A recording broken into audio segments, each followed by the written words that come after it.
도움 말씀 주실 두 분 소개하겠습니다. 임주혜 변호사, 구자웅 동아일보 신동아팀 차장 함께합니다. 안녕하십니까? 어서 오십시오. 한여름밤의 꿈처럼 훅 지나간 이 파리올림픽. 자, 태극 전사들의 빛나는 열정 덕분에 역대급 호실적으로 막을 내렸죠. 그리고 이제는 미뤄두었던 숙제를 다시 꺼내들어야 할 시간이 왔습니다. 배드민턴 국가대표 안세영 선수가 올림픽 여자 단식 경기에서 세계 최정상 자리에 올라서 금메달을 목에 걸었죠. 그 직후에 협회를 향해서 작심 발언을 쏟아낸 내용 때문이었습니다. 7년 동안 되게 많은 걸 참고 살았던 것 같아요. 억누르면서 이 목표를 위해서. 아쉬운 부분들이 많이 있었죠. 근데 이 부분까지 보완이 된다면 저는 충분히 배드민턴이든 어떤 스포츠든 더 많은 발전을 이룰 수 있을 거라고 생각을 하고 있기 때문에 막짝같이 달렸던 이유 중에 하나가 제 목소리에 힘이 좀 실렸으면 좋겠는 바람에 이렇게 정말 힘들게 바쁘게 살았었던 것 같습니다. 자, 안 선수의 발언의 파장 정말 어마어마했습니다. 하지만 이 파장이 다른 선수들의 노력 그리고 환희를 덮어버릴 것을 우려해서 안세영 선수가 올림픽이 끝날 때까지는 자세하게 밝히지 않겠다라고 있었죠. 그런데 최근에 연합뉴스가 공개한 인터뷰에서 안세영 선수가 경제적 보상의 필요성, 그러니까 후원을 자유롭게 받게 해달라라는 입장을 밝히면서 이제 서서히 내용들이 공개되고 있죠. 그렇습니다. 안세영 선수, 모든 선수들을 다 똑같이 대하면 그것이 오히려 역차별이 될 수 있다. 이런 점을 강조하면서요. 스포츠를 내가 직업으로 온전히 했을 때 충분한 경제적인 보상의 중요성 및 필요성을 강조했습니다. 네. 어떤 경제적인 보상이라는 것이 충분히 동기부여가 될 수 있고 이것 또한 굉장히 중요한 부분이라는 점을 강조한 건데요. 안세영 선수가 언급한 부분을 크게 두 가지로 나눠볼 수 있습니다. 이 경제적 보상 측면에서 먼저 협찬 이나 스폰서 문제였어요. 네. 지금 현행 규정상으로는 이제 국가대표로 이제 활동을 하게 되면은 배드민턴 협회에서 지정하고 있는 그런 용품이라던가 협찬사에서 제공하는 제품만을 사용해야 되고요. 네. 그러니까 개별적으로 스폰서십을 체결하더라도 그 개수도 한정되어 있고 그리고 거기다가 이제 협회에서 지정하는 물품과 중복이 되면은 또 그에 대해서 개별적인 스폰을 받기가 매우 어렵게 되어 있기 때문에 네네. 안세영 선수 입장에서는 본인의 신체에 맞는 때로는 또 본인을 직접적으로 지원하고 싶은 그런 회사와 개별적인 스폰서십을 맺고 활동하는데 어려움을 토로한 거죠. 그리고 한 가지 더 지적한 부분이 어떤 신인 선수들에 대한 계약금이라던가 연봉 문제입니다. 현행 규정상으로는요, 고등학교를 졸업하고 이제 최초의 이제 실업팀으로 볼 수 있는 그런 프로에 입단을 하게 될 때 배드민턴 선수들에 대해서 계약금의 경우에는 이제 1억 원으로 한정이 되어 있고 연봉도 상한이 정해져 있어요. 그러니까 5천만 원이란 상한이 있고 심지어 최초 이제 3년간은 재계약할 때도 그 인상률도 7%로 묶여 있기 때문에 이것이 사실 이미 고등학교 때도 최정상급의 기량을 보유하고 있던 안세영 선수에게도 적용이 되면서 이 프로팀에 입단할 당시에 사실 충분한 어떤 연봉이라든가 계약금을 네. 받지 못했을 것으로 이야기가 나오면서 이 두 가지 부분에 있어서 개선을 촉구하는 그런 목소리를 냈습니다. 네, 여러 가지 이야기가 있었지만 그 부분 가운데 이 경제적인 처우, 이 부분에 대한 얘기가 제일 먼저 지금 거론이 되고 있는 건데요. 그러다 보니까 안세영 선수가 지난해 벌어들인 수입 추정액, 이를 기준으로 다른 나라 선수들과의 비교하는 내용도 지금 관심을 끌고 있습니다. 안세영 선수는 여러분도 알다시피 배드민턴 세계 1위죠.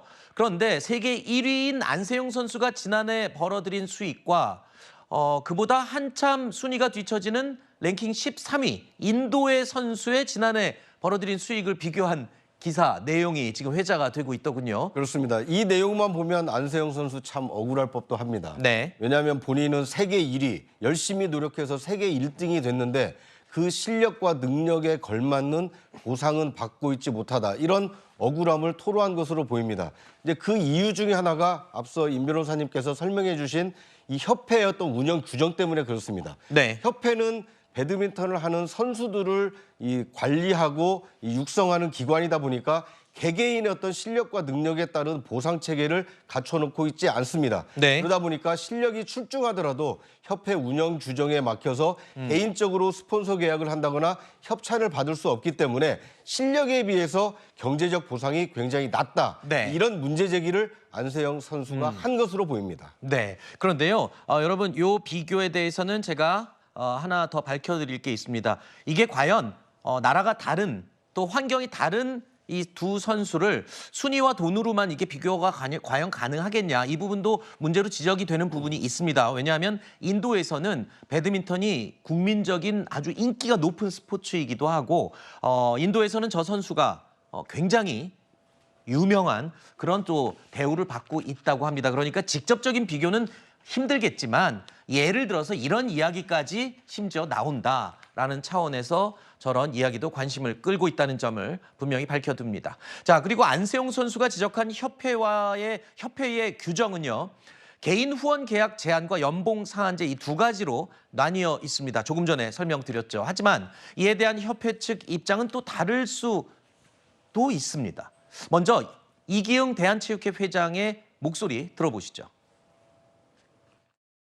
우리 배드민턴 연맹의 국가대표 선수들은 20, 30명이 되고 또 주니어까지 포함한 상비군이라든지 이런 사람은 한 300명 정도 됩니다. 그런데 또 너무 한쪽에만 지원을 하면은 그 많은 다른 선수들은 또 오히려 차별한다라는 의식을 가지고 있어요. 또 하나 불거진 문제가 협찬사 문제인데요. 그 회사 제품이 발에 잘 맞지 않았다는 거예요. 대회에 나갈 때는 반드시 Y사 제품만 신도록. 만약에 그런 문제가 있다면 그건 제도 개선을 해야 됩니다. 해야 되는데 지금까지 배드민턴 연맹이 우리 이용대 선수나 많은 그 국제적인 선수들을 기량을 있는 선수를 배출을 해냈는데 아직까지 그러한 컴플레인은 단 한 번도 없었습니다.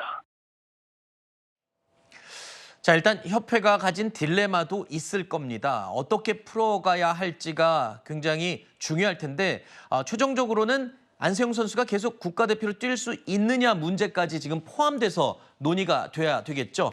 일각에서는 뭐 소송까지 가지 않겠냐 이런 우려가 나오기도 했었는데 물론 서로 잘 대화로 풀어야 될 문제입니다.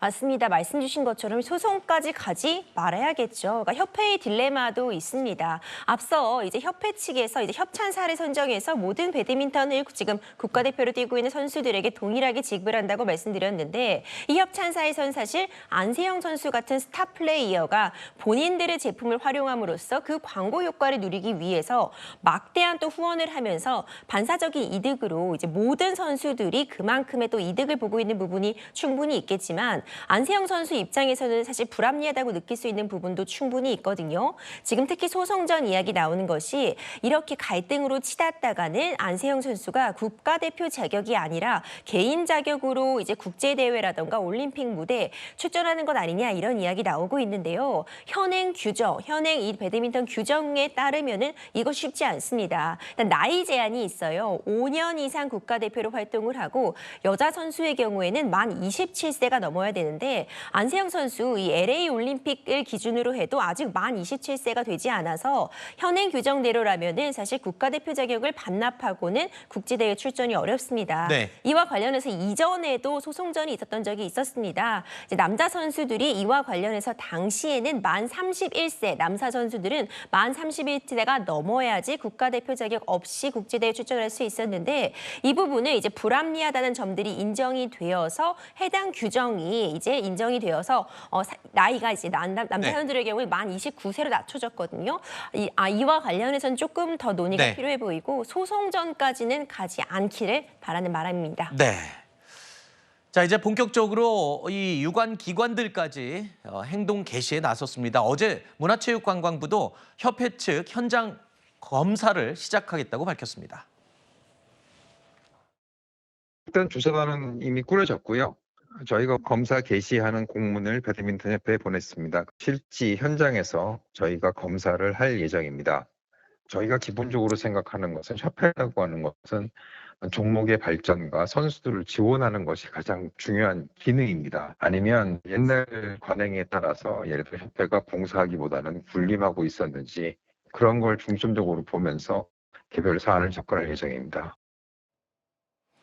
자, 문화체육부가 조사에 착수한 가운데 배드민턴 연맹에서도요, 안세영 선수가 지적한 신인 연봉제와 관련해서 셀러리 캡이라고 그러죠. 상한제, 이걸 완화하는 방안도 지금 검토를 하고 있다고 합니다. 아무쪼록 선수들이 운동에만 전념하고 또 이 형평성에도 어긋나지 않는 지혜로운 이 해결을 했으면 하는 바람입니다.